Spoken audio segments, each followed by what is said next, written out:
we go. Oh, we're all on screen. We're all on screen. Hello, everybody. All right. Can everybody hear me? Hello, hello. Hello, Hi, hello. folks. Hi. All right. Great to see Jaleesa, we don't y'all. see you. Delisa, where'd you go? I'm gonna try to bring Delisa back. Come on, Delisa. Let me turn this off. There is a lot of tech going on. All right, we'll bring Jaleesa on in a second. Looks like their screen froze, but we'll work on that. But hello, everybody. Welcome to Cinema Queerantine. I'm your host, Mocha James, and welcome to our special Juneteenth episode of Cinema Queerantine. We're at episode 12, I think. So yes, today is June 19th, otherwise known as Juneteenth, which is the day about 150 years ago that slaves in Galveston, Texas, and across Texas were told only 2 years after Emancipation Proclamation that they were indeed free. So, a lot has changed since then, a lot has not, but definitely communicating in a timely manner is key. And we've just seen, it's just, I don't know, it just kind of blows my mind thinking about how 150 years ago, no telephone, no video, no instantaneous communication. And now here we are in 2020, and with live streaming and internet and video technology, we have things very timely and exploding around us. We're now in the wake of George Floyd video, the horrible live stream, the video that was streamed, of course, that showed the murder of George Floyd, a Black man, at the hands of a white police officer in Minneapolis. And we're seeing, people rising up in response to that, in response to countless other people of color being killed at the hands of the police, in response to and in the wake of centuries of slavery, of redlining, of segregation, of Jim Crow, of white supremacy, of mass incarceration. Seems like maybe that video was the tipping point, but of course, how everything all happened. But of course, we've been leading up to this moment of civil uprising. And so here at Cinema Queerantine, we are in solidarity with the Black Lives Movement. We are part of the Black Lives Movement, and we are want to look at specifically which films. And I've included a great panel of people who I'll be bringing on and introducing. Well, they're on, but I'll introduce you to them in just a second. But we wanted to look at, what are the, let's say, top 2 films that you think are most important to be watching in this moment of civil uprising, in this moment of the movement for Black lives, kind of like just now, like everything seems to have been upended. And we're talking about things that weren't even on the table before, like abolition and defunding and that sort of thing. So yes, let me welcome everybody. Let's see if we can get Jaleesa on. To stream. It's so interesting, Jaleesa. Yes. Welcome, Jaleesa. Hey. Oh, cool. Hello. I'm the only You are on. one that went vertical. Very millennial of me. Oh, so millennial. Yes. I'm sorry if I'm a little delayed because it's been choppy. No worries at all. Let me just introduce everyone who's here. So Jaleesa Johnson joins us, who is a comedian and an award-winning web producer and has some really cool films picked out for us to look at. We're also joined by Cooper. Wave your hand, Cooper. Yes, okay. Who has taught film in New York City and in Seattle, and works on the Translations Transgender Film Festival with me. And I want to thank Lauren Berliner for also being on this esteemed panel. Lauren teaches film at UW Bothell and works on the Festival of Inappropriation. Okay. So let's, and then I want to also welcome, let's see, I'm going to just check out what's happening in our chat box. Why don't I see? Hold on a moment. Uno momento, everybody. Are we on live? Yeah, live. Okay, I'm sure that I'll find her in a minute, but I'm sure that Kathleen Mullen is in the chat box right now, minding the chat box. Kathleen, of course, who is the interim executive director of $3 Bill Cinema, We'll be posting useful information about the films that we talk about and what's going on. And actually, which reminds me, everybody, I want to actually, before we get into talking about some of the films, I do want to, especially for our local Seattle audience, let people know what's going on today and how people can get involved with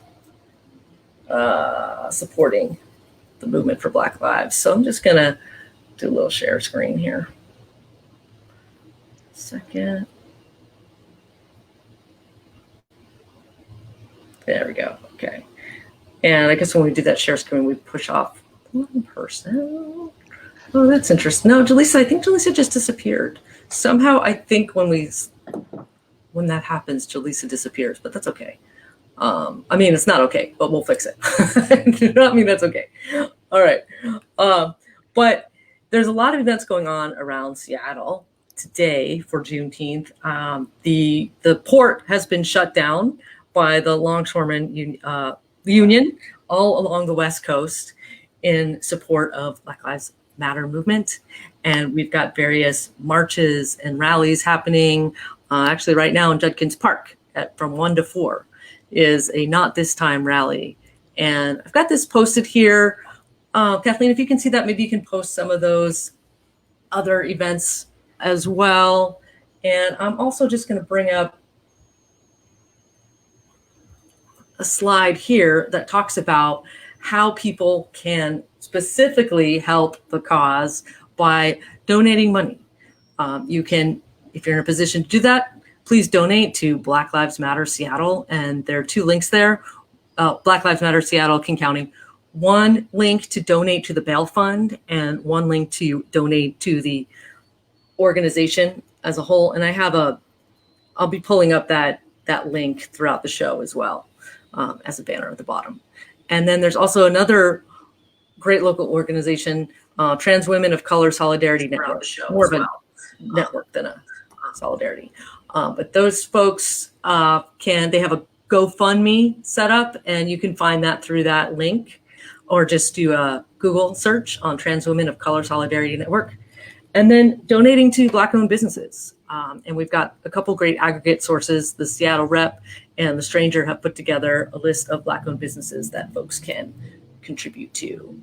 All right, now let's come back to all of us. There we go, except Jaleesa. Where does Jaleesa? Where'd you go? They have such good films picked out too. Hope we get them back. All right, let's look in our comments. Oh yeah, okay, great. All right, I'm hearing reports that we look great, we sound great. We just need to find Jaleesa. All right. It's all good. We'll come back. Let me switch our background out. Okay. And oh, look at that. Cool. All right. Oh, hold on a second. I hope I didn't cough right into the microphone there. It's from drinking water when I'm nervous. Like, I also, whenever I eat bread, if I eat it too quickly, I get the hiccups. So bread specifically. It's only bread. Yeah. And I guess I cough if I drink water in the wrong way or any other liquids. All right. Well, Cooper, do you want to start us off? As you know, we've been talking this last week about choosing the films that we think would be most important to watch to gain better understanding, to reflect, however you want to define that, about what is going on right now. And actually, Coop, before we go right to you, though, I did want to just mention a couple films that we've both talked about. Bring that up. Oh yeah. We all agree that 13th is the movie right now to be watching to really understand structural racism and mass incarceration and so many other issues that Ava DuVernay brings up. And it is now streaming for free on YouTube. Thank you, Netflix, for making that available. So definitely 13th is at the top of all of our lists. And Do the Right Thing, which Cooper and I talked about, couple weeks ago, and how relevant that film is to this present moment. So we're definitely advocating 13th and Do the Right Thing. And then we want to delve even deeper today and look at some other films that perhaps people wouldn't think of right off the bat.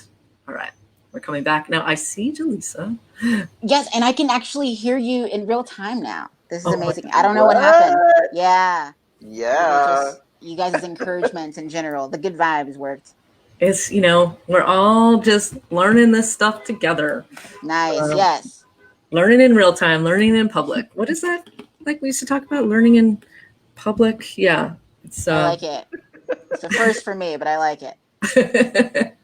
It's good to have you on. Thank you. All right, Coop. Take us away with and who's joining us? Who is that doggedy scholar? My pup extraordinaire. I partially wanted to show you the Dogny indignity, a haircut that I gave him. Like it was like 2 days before they announced that pet salons were going to be open again. This used to be a long-haired dog, like hair down to here, entirely. I've had little children who knew him come up to me and go, "Where's Quinn? Is that Quinn? He looks like an entirely different dog." And I'm like, that's because his parent did this to him. That's like, and they're not afraid. They're like, doing the polite, "Oh, but he's still cute." Like, you're just like, no. But he is. I mean, he's adorable because he's. May I say fugly? He's like, yeah. He's There's nothing ugly about that dog. What are you talking about? You saw him before. He's and never mind. Let's go on with the business at hand. So we'll stop roasting the dog. Yeah. Right. So this is Quinn. Playing around with overlays. Okay. Right. Oh no, you can. It's okay. I mean, I'm just gonna be distracting you the whole time you talk. That's so white supremacist of me. I'm really sorry. Okay. We used to have a saying for that we used to call that mighty white of you. Yeah. Clearly did not. Nice. Yeah. Yes. Yeah, right. Oh, that's right. You're that millennials, so you missed that particular. Yes. But yeah, that was a mighty white of you thing to do. Thank you. Yeah. Definitely. That's what I'm here for. Yeah. Learning in public. I'm basically illustrating what not to do, folks. What not to do. Don't do that. So the two films I chose, and actually, I would love if you. I don't know if you have it queued up or not. Do you have it queued up? Because I'm white like that. Because your sense of time and my sense of time is completely different. So if we can, the two films I chose to talk about. One is a Spike Lee film again. It's one of his documentaries, Four Little Girls. Incredible editing, incredibly well put together piece. Before I talk about it and give you a synopsis, I think it's important to show the clip, and then I'll talk about it. And then Sisters in the Struggle is a Canadian film from 1991. The clip I've chosen from it illustrates the conversation they were having at the time about police violence against Black bodies and Black communities in all over Canada, but in particular, they were focusing on Montreal and in Toronto at the time. So just trigger warning that these are challenging films to watch, because Four Little Girls talks about the Birmingham Church, the 16th Avenue Street Church bombing in Birmingham, and what kicked off as a result of that, and the kind of change that was happening, and the pride that white supremacists took in that moment. So I don't know which one you want to start with, but maybe we should start with. We've got Sisters queued up. Oh, and then let's talk about That's okay. Yeah, it's fine. That's totally fine. Yep. Okay, so we'll go to that. Oh, what just happened? Hold on. In the 70s, because the police was acquitted after the Buddy Evans Murder was never charged. After the inquest, was never charged. And then, of course, they went on to murdering another black man in the city, Albert Johnson. But then the reaction to that murder by the community actually reined in the police for a good 10 years because they did not expect that kind of overpouring of anger from the black community over that killing as it had occurred. And it caused them to step back and make a reassessment of what it is that they were forced with in terms of resistance.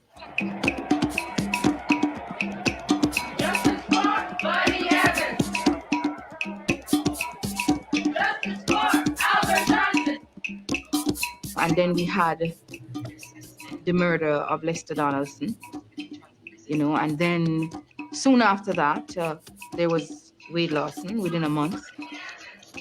There was Wade Lawson. And then another year later, we have the Sophia Cook situation. C'est presque toute la société qui avait réagi contre... la société blanche réagissait contre les Noirs dans certains quartiers après l'affaire d'Anthony Griffin. C'est comme si on disait, ah ben oui, les Noirs, ils réagissent, ils manifestent, alors que Anthony Griffin n'était pas un saint. Ils ne comprenaient pas que notre choc ne venait pas du fait qu'on dit qu'Anthony Griffin était un saint. Le choc venait du fait que il y a un jeune qui n'était pas armé, qui était debout et qui s'est fait tirer une balle dans la tête parce que le policier dit qu'il menaçait de courir. No justice, no peace. No justice, no peace. No justice, no peace. No justice, no peace. No justice, no peace. No justice, no peace. No justice, no peace. No justice, no peace. No justice, no peace. No justice, no peace. I think that adolescents in particular do not have any place in which to make mistakes in this country. Whereas, in where we come from, that kids could hang out, they could lime, they can do the kinds of things, they can make mistake. Somebody in those countries will pick them up, pull them up. Here, if a kid gets out of line, he may end up dead.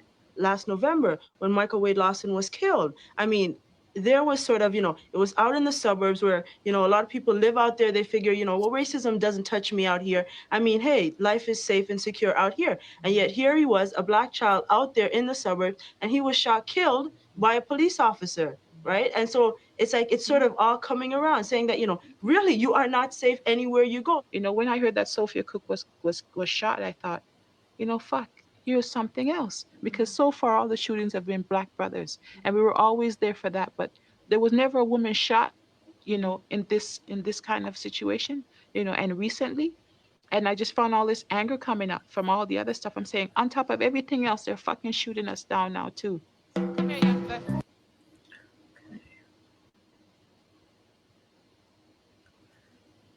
Oh, we lost Jaleesa again. I know. I see Jaleesa. I'm going to add Jaleesa. There we go. Nice. Something happens when we share screen that Yeah. drops out. So it's such a nice surprise every time. Keep coming back to us. Keep coming back. We'll keep putting you on. So, yeah, why don't you talk about that? And I will set up for me for little girls, so we have that ready to go. Okay. Absolutely. So part of the reason I chose these two films is that in the moment that they were being made, and they are both award-winning films. So Sisters in the Struggle, released in 91, I believe, was made in collaboration with Studio D, which was the women's studio of the National Film Board of Canada. So I'm not going to sort of talk about the whole Canadian way of releasing film, because it's I'm not teaching. You can look that up. But we don't have a Hollywood, right? It's pretty straightforward. So what we do have is this nationally sponsored film. What that means is that when you have a film like Sisters in the Struggle being released by your national film board, you're getting the government endorsement, the money that the government can give to artists going towards this kind of film. And not surprisingly, only within a few short years later, when the Studio D started turning its attention to Black film. I just can't say that it was coincidental that Studio D was shut down in '96. Oh, wow. Right? And it's an important sort of parallel that we need to think about. Like, who made those decisions and who decided not only to eliminate the voices and the powerful voices of women who were in collaboration and coalition with each other, but then to do so in the context of the new arrival of people of color, primarily Black and lesbian producers, putting out films. And those were the films that were getting awards. Those were the films that were getting attention.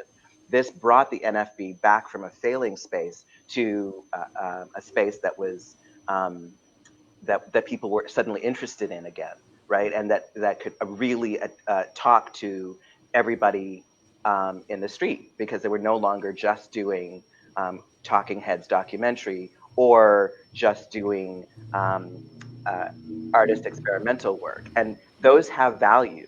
But when you're only doing that, then you lose your audience. And here were films that were they're meant to make change. They had their finger on the pulse of what was happening because they were made by people in the street, right? Like, that was the point. Here were people who had actually, they were lawyers and doctors and people who were, engineers and technicians and people who were students and work with their hands and et cetera, all mobilized together in under the rubric of a feminist movement that was third wave feminism and was beginning to change, and understood, one, we can't leave our Black brothers behind, because two, they're getting shot in the street, right? And you have in the rest of that documentary, what they do is represent all kinds of walks of life by different people talking. So you got to hear from the Leleti Tamu, who is an incredible artist. And she's the one who says, they, up to this point, they hadn't been shooting women. Canada is not the US. Mm-hmm. But per capita, let's understand, they may not have been shooting and attacking Black women in the street, but let's remember it doesn't mean it wasn't happening behind closed doors. So what she was saying was, they're fucking shooting us too, because they're finally making what they do behind closed doors public, right? The disadvantage of being female was being hidden, and now they don't care anymore. They're putting it out there. That's what she was saying. It wasn't that she wasn't suggesting Black women don't get attacked. She was suggesting now they're getting attacked like the brothers in the street publicly. Our bodies are expendable not only in the way that they are expendable privately, but now they're also expendable publicly. Mm. And that was the message that she was putting across very clearly. It's why I chose that particular one. I mean, really powerful content. And I also really appreciate you going right at the means of production there. And not, like the good Marxist that you are. Not just looking at, the content is extremely powerful, and we're mostly focusing on content, but also like when we're talking about what films are important to consider right now, consider who made the film, where the funding came from, is there funding for more films like that, et cetera.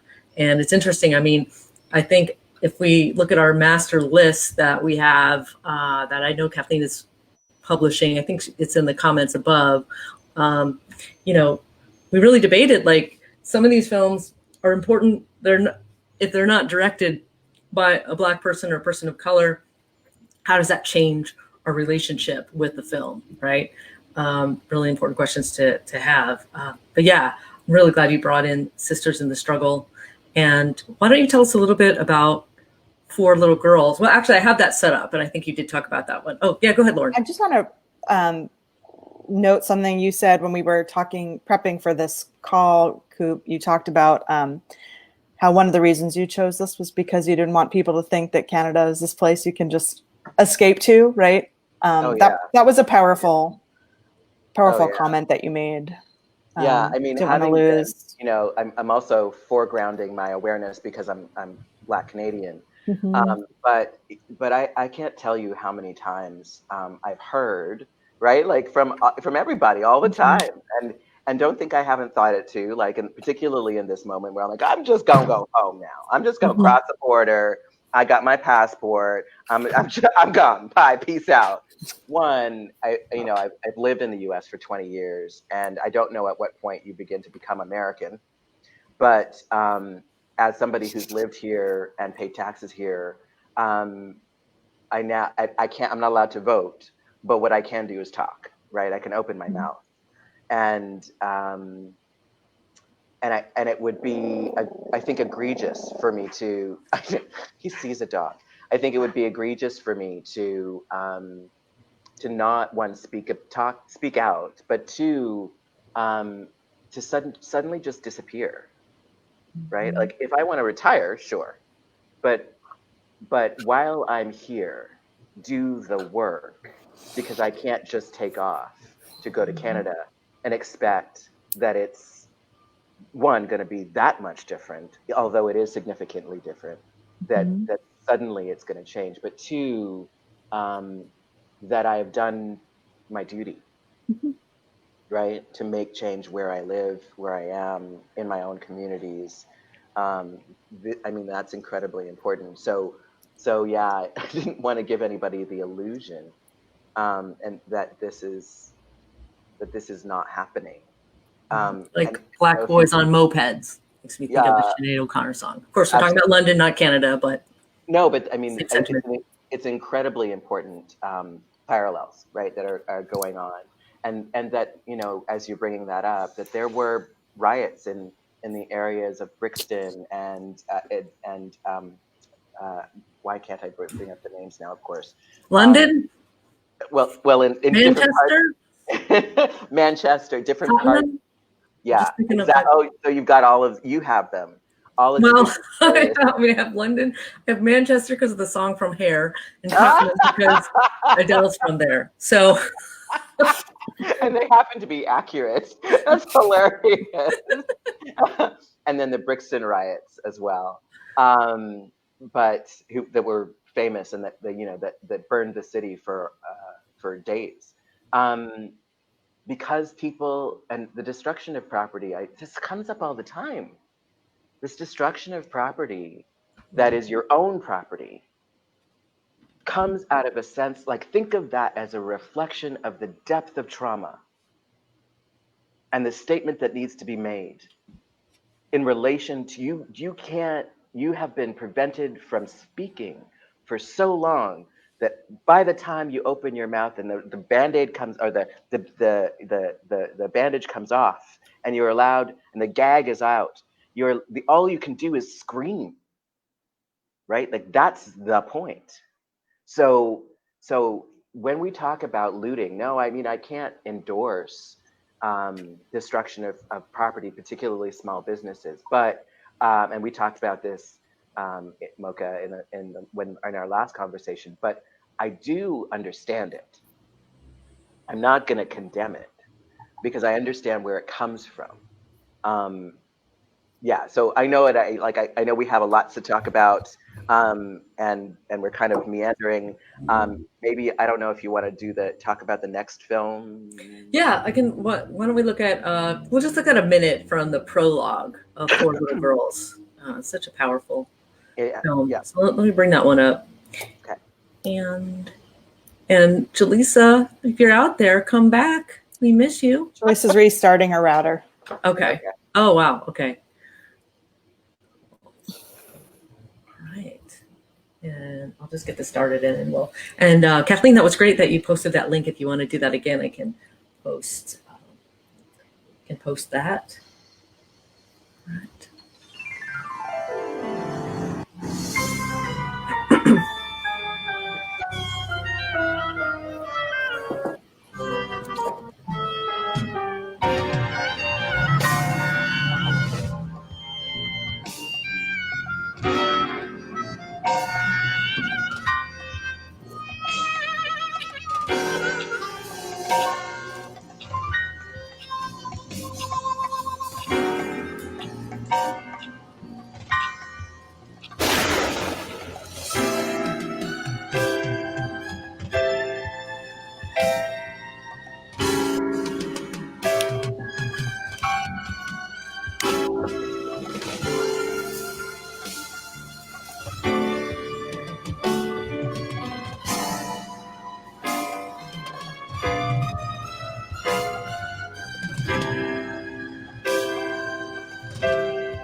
not sure I had the right clip set up. Not at all. Okay.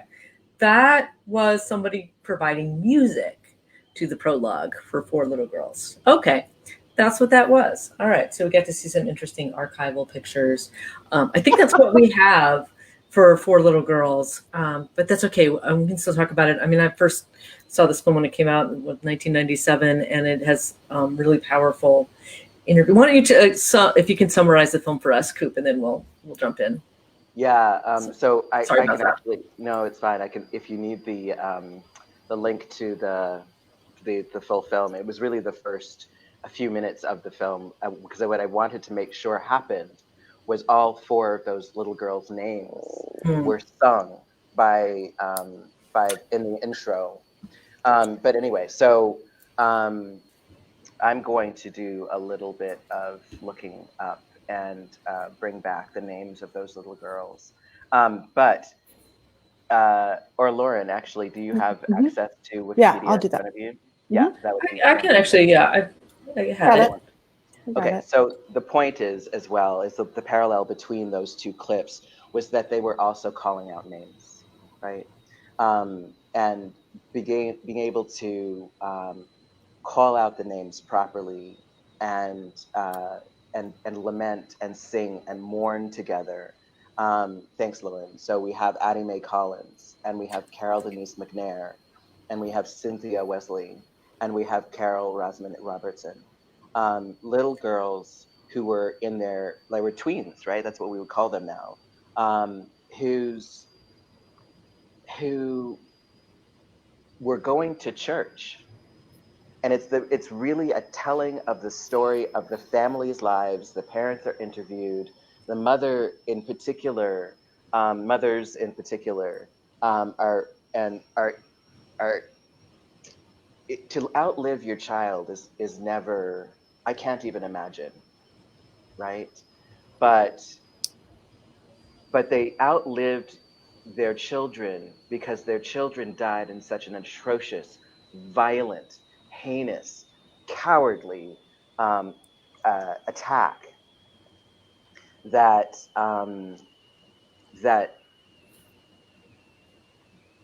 then gets publicized. And Lee does this interesting thing. When I talk about it with my students in class, it's fascinating because they've never seen to that point, because when I first started talking about it, it was still pre this sort of, open internet access.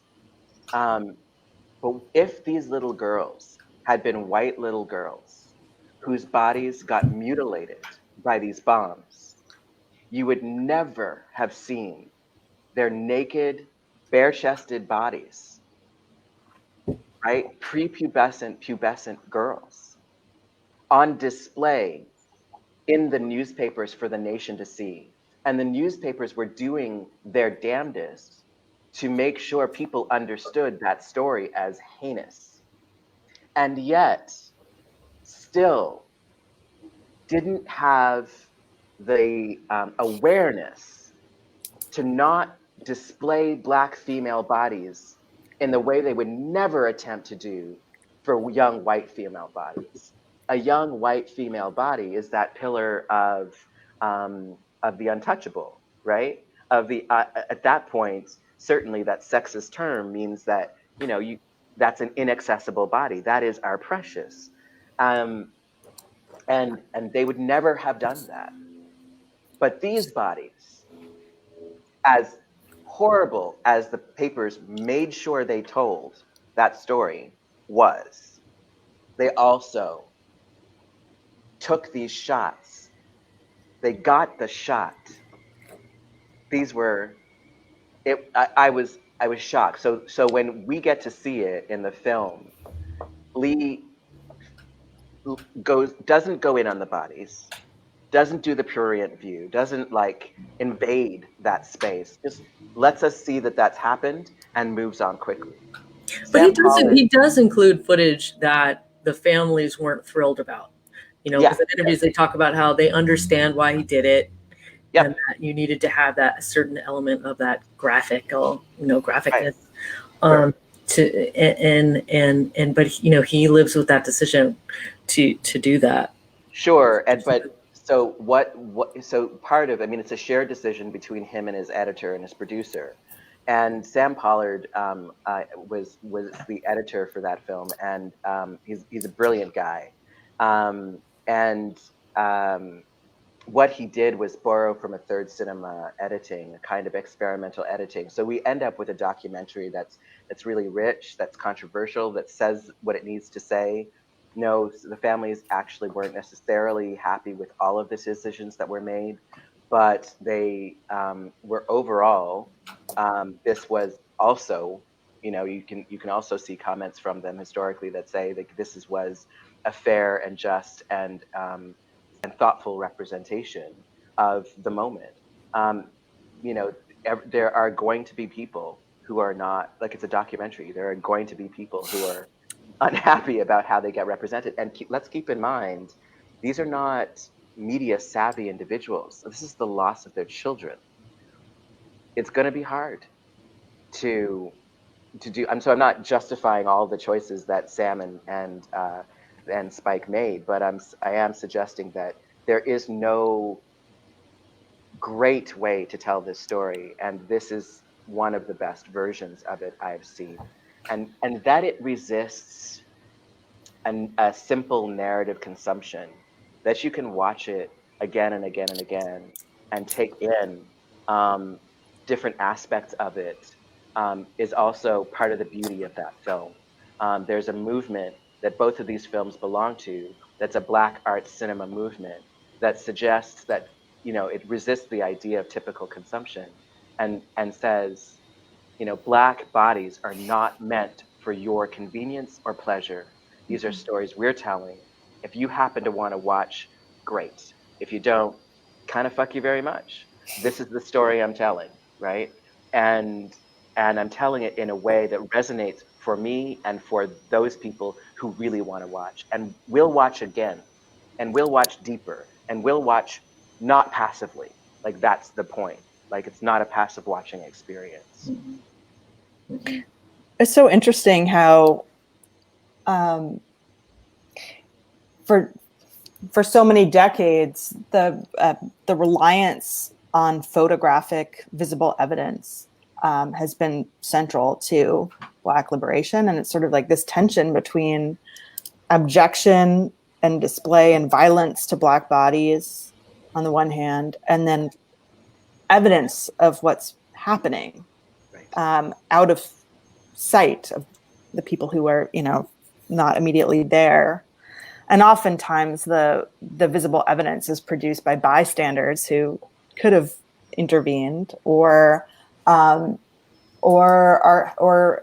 thinking back to the case of Rodney King, that the video there shot by a white man who happens to be on a balcony with a VHS recorder, which, not everybody had at that point in time. I would gather to say most people don't have VHS recorders today. Wish they did, though. Right? Kind of, sort of, yeah. Could watch all my movies again. Been replaced by this. Yeah. But that's just that tension is something that works across not just the films that we're all talking about today, but also the participatory media that's been circulating. And then, Coop, you so rightfully mentioned that extra layer of, like, the audience that drives ticket sales to fortify or legitimize the production of these stories. So which stories do get told, and then how is violence used as sort of like in ways of a carrot, potentially that may be potentially transformative for non-Black audiences, but at what cost? Right. Yeah, I mean, and also the tension between showing violence in ways that aren't, titillating, which is the inherent problem of cinema.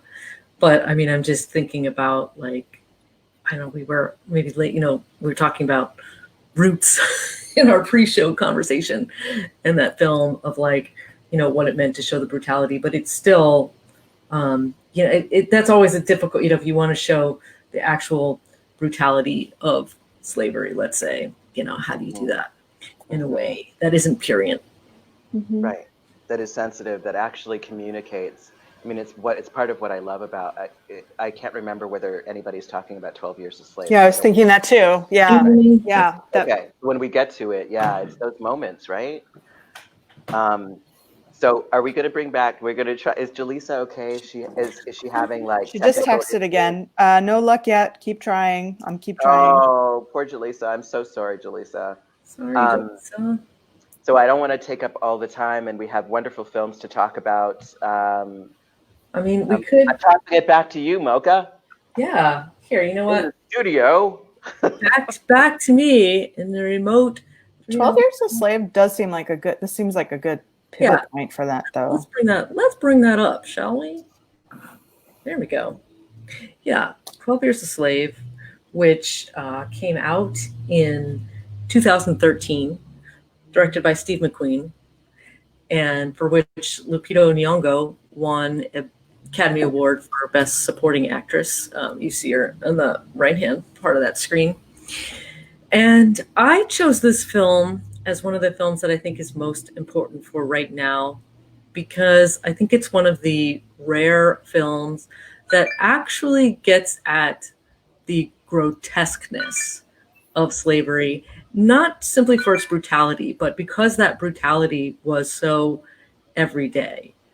The banality of evil, the banality of dehumanizing. Oh wait, I'm getting texted. Okay. I'm like, so many things happening.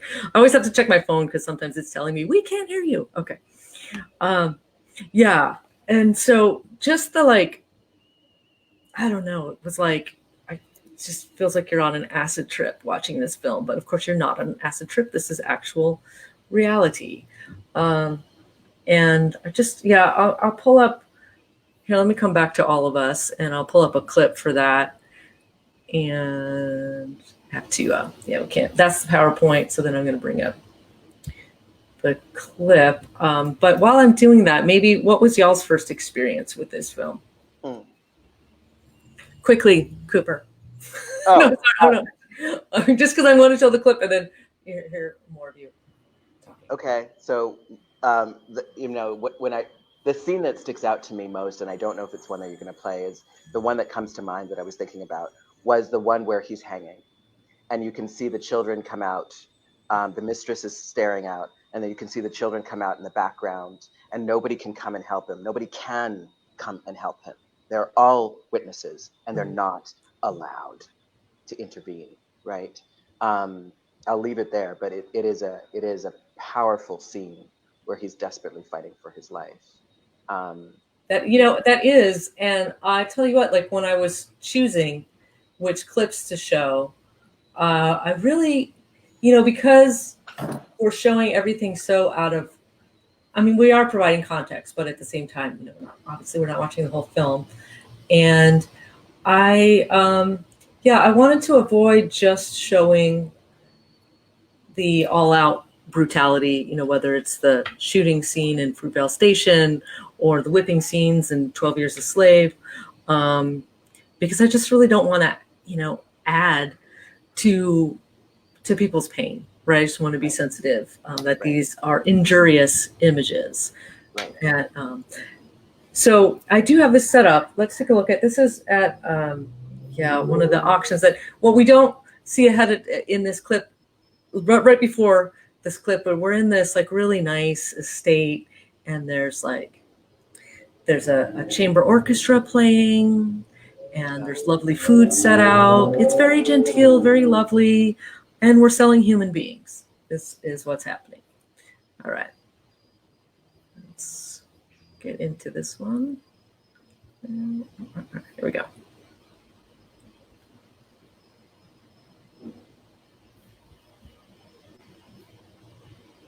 $700 for Eliza?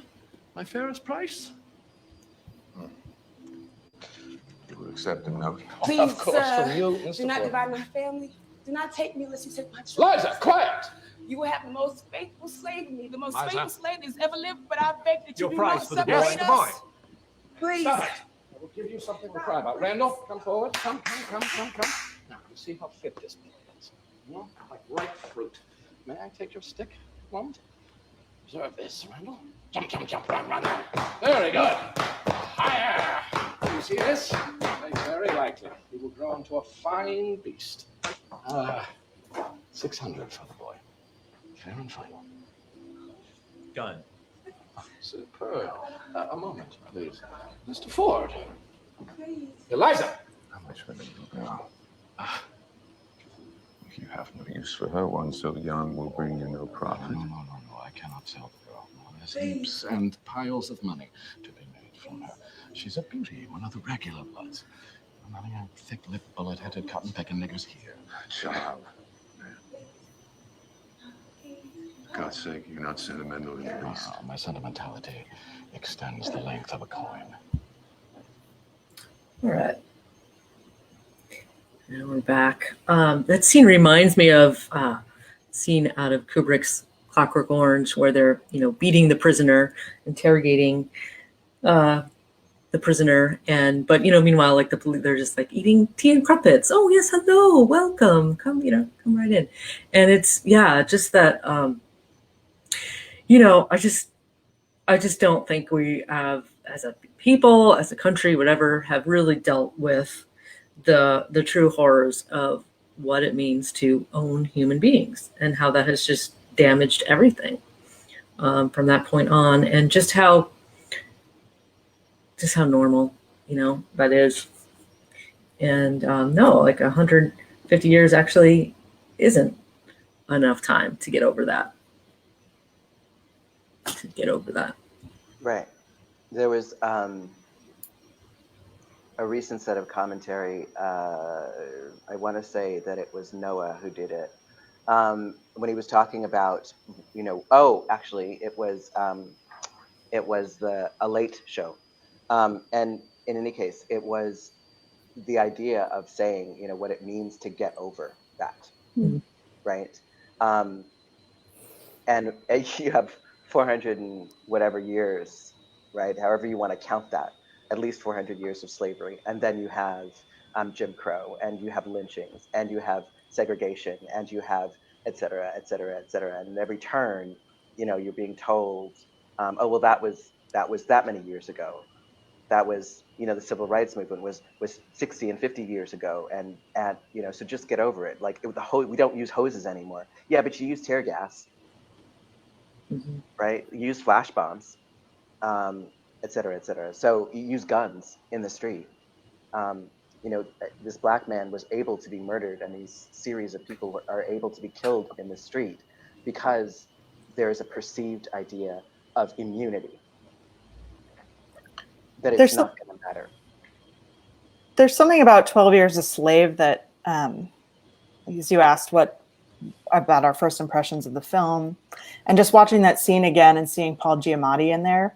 There's something about seeing well-known actors in these roles playing slaves, playing slave masters, slave owners, that forces a contemporary audience to think about race and racialization and how the body signifies. And in the way that like a movie like Sankofa or a book like Octavia Butler's Kindred imagines what it might be like to go back in time as a Black person, as a white person, and knowing that we're not that far away from that particular moment in time, we can't escape the way that whiteness operates. We can't escape the way that Blackness signifies, because we're forced to confront Paul Giamatti as not just a white actor, but like a person who would have been empowered to be in this position of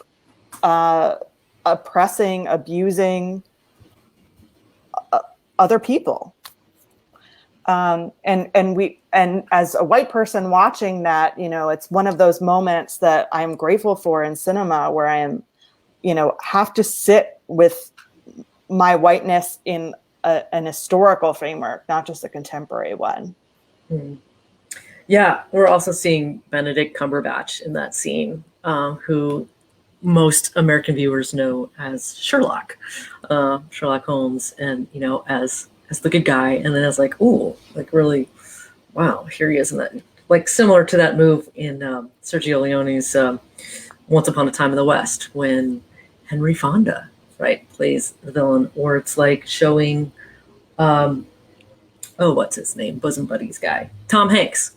Didn't he just play a villain? But it would have been even more powerful if Paul Giamatti had been played by Tom Hanks. And it's like, oh, yeah, that's such an interesting point, Lauren. Just and it's also a story, like we had mentioned, The Butler is not one of the movies on our... It's on our list, but we're not... Yeah, on the longer list. But it's one of these movies that it kind of pushes, I think, subtly pushes against white liberal narratives, although one might argue that The Butler is a very liberal Obama-era film, that there is a way to sort of escape racism by virtue of proximity to whiteness. That, like the character in 12 Years a Slave, he was free, he was playing violin, like, if I remember correctly. Yeah. That there is this sort of separate sphere that a Black person could exist in that is separate from racism. That's like completely impossible. Yeah. Yeah. So there's obviously, even within nations that we understand are governed by Black individuals, are not necessarily governed by Blackness. And the idea then is that when we think about capital W whiteness, we're talking about white supremacy is mobilized within institutions, and a thought process that feeds that, so that you end up with a kind of capitalism or a hierarchy that diminishes based on colorism, right? What's in that clip is that and Giamatti can make money off the little girl because she's light-skinned. That's what he's referencing. And the only way she could be a light-skinned child and the son is not, and the mother is not, is if the mother was raped by somebody white. So it's all embedded quietly in that narrative when we look at the placement of these bodies and the way that that Giamatti's character is literally horse trading. Right? I've kicked up the price for the value for this one. So now if I come back to you and you want to try to rescue the family together, either you're going to pay this incredibly high price or you're not going to be able to afford it at all. So that the idea that capitalism is founded off the backs of Black slaves, and we have a current system that is founded off a prison system that does very much the same kind of thing, makes a current contemporary parallel to a system that is both old and new, right? And so it's incredibly well done. It's a great clip to choose. Bring us back. Sorry about that. Well, unfortunately, I can't get Jaleesa back on, but I do have a link to the video that they made about their experience with Katrina. And so I thought maybe since we can't have them back on, we could take a look at part of their short film. Oh, great idea. Nice.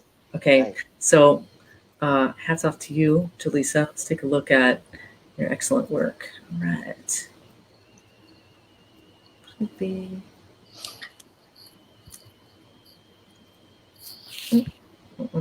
Oh, no, I got to share the screen again. We're getting there.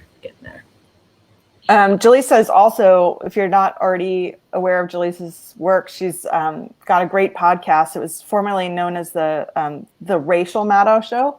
It's now the Jaleesa Johnson Show, not because she was sued by Rachel Maddow. I was like, I'm sure Rachel Maddow is a huge fan, but she's a really brilliant, fresh voice in the podcasting world. So I encourage everybody to check it out. This is a film Jaleesa made, I think, like 10 years ago. So you'll see a younger Jaleesa. Even younger Jaleesa. Awesome. People, those who had no other options, no other place to go, didn't have the proper transportation, ended up in the Louisiana Superdome, where normally the New Orleans Saints play. So when I was 12 years old, I was living in New Orleans, Louisiana with my family of 7 in a really cramped apartment. I believe it was 2 bedrooms, and my grandparents were staying there with us at the time as well. And so it was really crowded, but it was kind of the norm for us. So that was nothing unusual. I just recall it being a very more than crowded house the Friday before Hurricane Katrina hit, because we had some neighbors over and everyone's pretty much freaking out. The Weather Channel was saying that there was a hurricane coming in our direction, and that wasn't anything new for New Orleans, but it was still pretty panicky because it was a Category 5. When they said that it might be a direct hit, we had like every television set on the news, and my parents were running back and forth, and I was just chilling. I was on the phone with my best friend at the time. I believe I was in 6th grade, and she and I were just like making fun of our families basically for how much they were freaking out for nothing, or what we thought was nothing. And so I remember telling her before we got off the phone that I would see her Monday, like it was no big deal. And it turns out I've never seen her since. After my parents went back and forth all Friday night about what we would do, because we didn't have a car and we didn't really have money to get out of town, we decided to go to the Superdome. And many people, those who had no other options, no other place to go, didn't have the proper transportation, ended up in the Louisiana Superdome, where normally the New Orleans Saints play. And when we got there, like as soon as we hit the corner where the Superdome was, people were like lining up like for, it was like miles. Like everyone was around every single corner in downtown New Orleans, and they were all trying to get into this one stadium. So it was pretty bizarre for me. I didn't think it was that big of a deal. And as soon as we got through the doors, which took like maybe 2 hours after waiting in line, it started raining like really hard immediately. So it was creepy, but I was kind of like, I felt lucky because we had just missed it. And so we're getting through the little security checks, and they're like looking for drugs and guns or whatever. But we get through the crowd, and my family and I find a spot in the stadium, like the main football stadium. And so we're sitting there and settling down for a few hours, really confused, but I'm just listening to my parents, and they're telling me to calm down and just, wait things out. We shouldn't be there more than a few days, is what my dad told me at the time. About 2 a.m.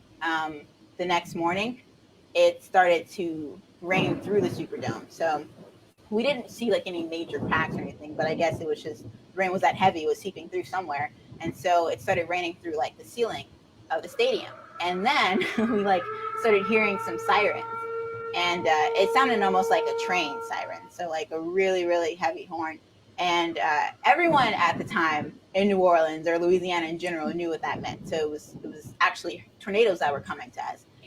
Like it was really quiet at first, like strangely quiet, and then suddenly people are screaming and they're running and it's chaotic. And so we head out through the stadium doors, like towards the back where the little mini bars are, and we kind of huddle up behind it. And like it's crazy. Like the view I remember of seeing people just like run for their lives is out of like a crazy horror movie. Like it was really surreal for me at the time, especially being so young. I mean, I didn't know if people were dying right in front of me or not. Word got around that buses were heading in our direction, and this was days later. So it's after like hours and hours. Helpless. I'd reached my peak of depression from my entire experience there at the Superdome. And that feeling of hopelessness and abandonment dragged on throughout middle school and high school. And it wasn't until my senior year when I began taking government and economic courses that I began to make the connections. And I would see that there was this link between the structure of politics and the news and what I had experienced there as a child. And so I began to acknowledge how Katrina had displaced me, not only physically, but psychologically and emotionally. And I mean, in every possible way, I had become this new person.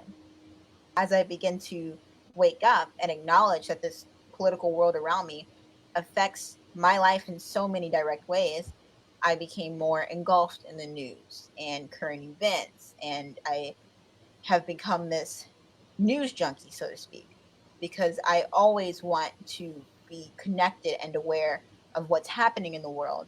And I want to be prepared for how that can affect my life. So as a queer woman of color, I'd like to think that I have a unique perspective on politics, and I'm going to use that in this vlog and show you guys many different connections from elections to other types of political situations.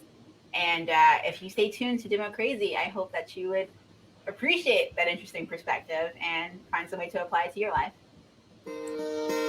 Awesome. All right, I'm going to bring us back.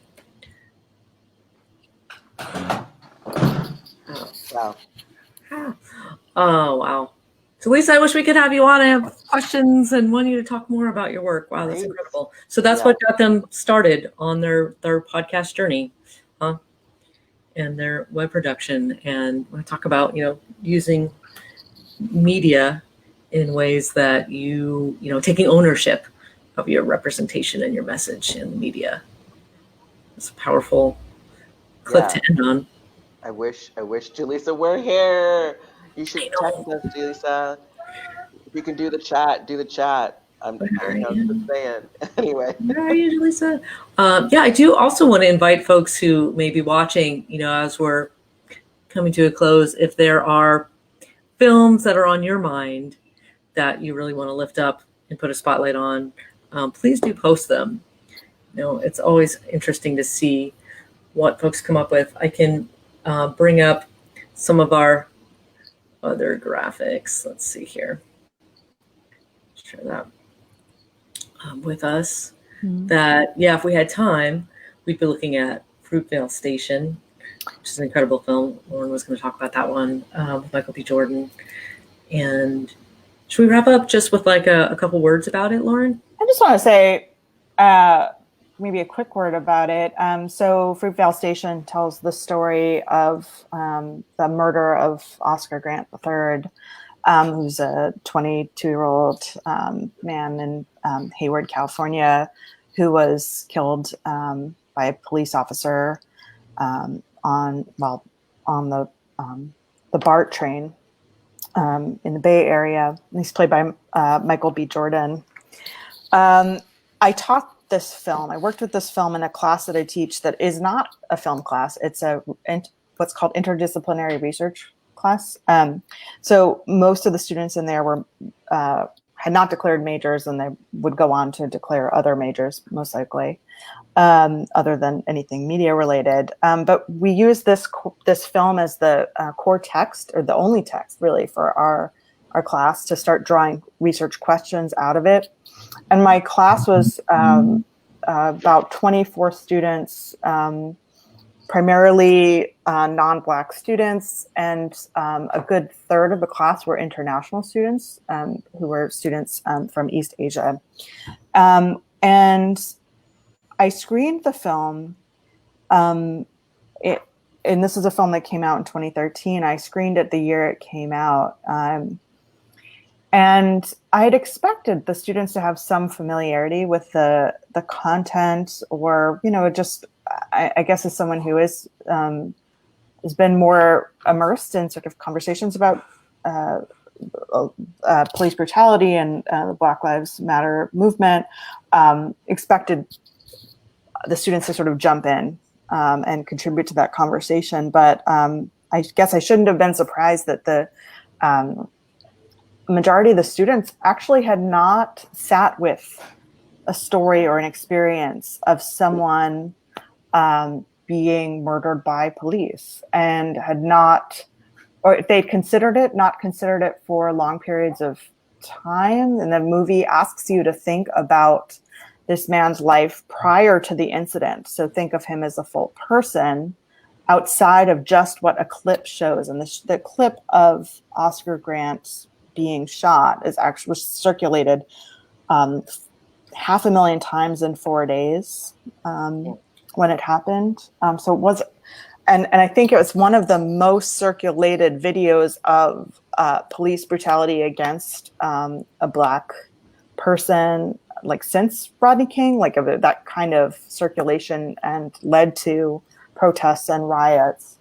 And the research questions that emerged from the students, they started off somewhat timidly, thinking about race and racialization and mother-son relationships. And then as the quarter progressed, they started thinking about police reform, police abolition, and thinking about structures, economic and social structures.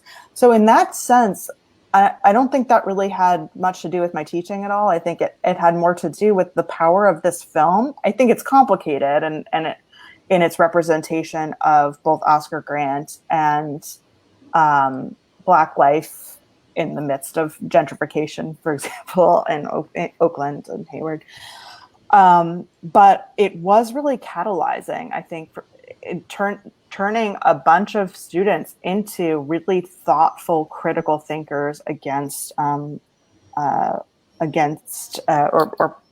in the service of anti-racism, both in the United States, and students from East Asia were thinking about race and racialization, anti-Blackness in their home countries, and thinking about parallels. So I do really recommend this film for those of you who are looking for something to recommend to perhaps potential allies. I think it's a good one. Yeah, it's great. I'm gonna just bring up the two films that Jaleesa had picked out as well. Let me get to that. Yeah, because they had some really good ones too that we don't want to leave just on the table. But the Hate You Give, which also involves a police shooting of an unarmed Black man, and this one came out just a couple years ago in 2018. That I think is an interesting companion piece with Fruitvale Station. And then Black Power Mixtape that has some really great interviews. It's looking at kind of Black Power between 1967 and 1975, and it features Angela Davis, some great interviews with Angela Davis. And I'm glad you brought up that point about connecting Black Lives Matter movement to, a global agenda, or looking at, Angela Davis does this the best, talking, she has a great book that's basically her speeches around comparing what happened in Ferguson to what happens in Palestine, right? From Ferguson to Palestine. And so, for someone like me who does work on that, here, I'll bring up this slide as well. This is a really powerful comic that I encountered by Palestinian artist Mohammed Savana, who lives in Ramallah, and just comparing, just shows the struggle of Black Lives Matter in the U.S. And police brutality. It's the same militarization. It's the same kind of racialized capitalism that happens in Palestine and abroad, and is affecting Black and Indigenous people of color around the world. It's cool to end up on. It's not cool, but I'm glad we're ending on a point of connection around the world. That we're all hoping that this moment.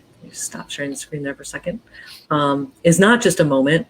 We're not going to see reform. That we're going to see transformation, and we hope that transformation it needs to be global, because it is a global problem.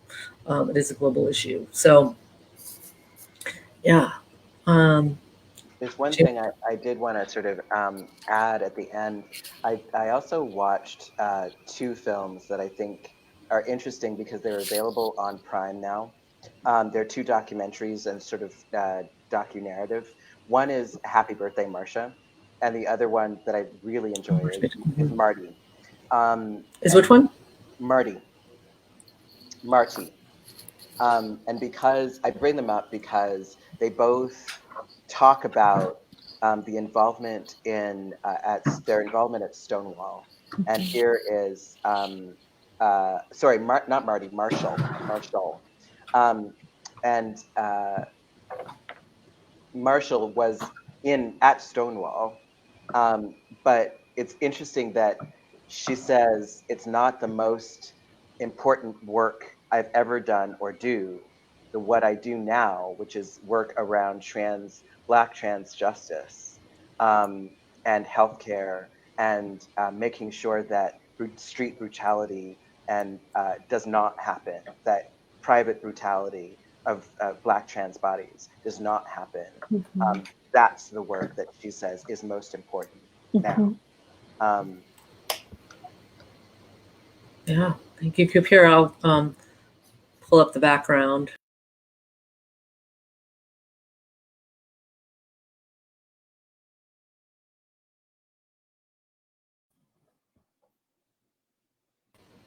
All right, cool. Well, we've been on for a long time. It's been incredible. We could go on for a couple more hours, I know. But we should probably end here. I just want to thank both of you. Cooper, thanks so much for being on the show. Thank you to Lauren for being on the show. Thanks to Jaleesa for being on, for popping in and out and introducing us to your work. We hope to have you have more conversations with you in the future, and hopefully we can address the tech issues and actually have more of a conversation with Jaleesa. But I was delighted to be in touch with Jaleesa and look forward to checking out more of their work. And Jaleesa is also live streaming has been live streaming protests and live streaming the Chaz with her partner, Jess. So that there are, I'm sure, links to that as well through the podcast. Okay, cool. Yeah, actually, let me bring up their info one last time. Check out Jaleesa's podcast there. All right, fantastic. All right, everybody. Thanks so much. Thank you. Well, there's lots going on today and this weekend, and after that, let's keep this movement going. Let's keep this moment going. And till next time. All right. Catch you later. Happy Juneteenth. Celebrate Happy it. Juneteenth.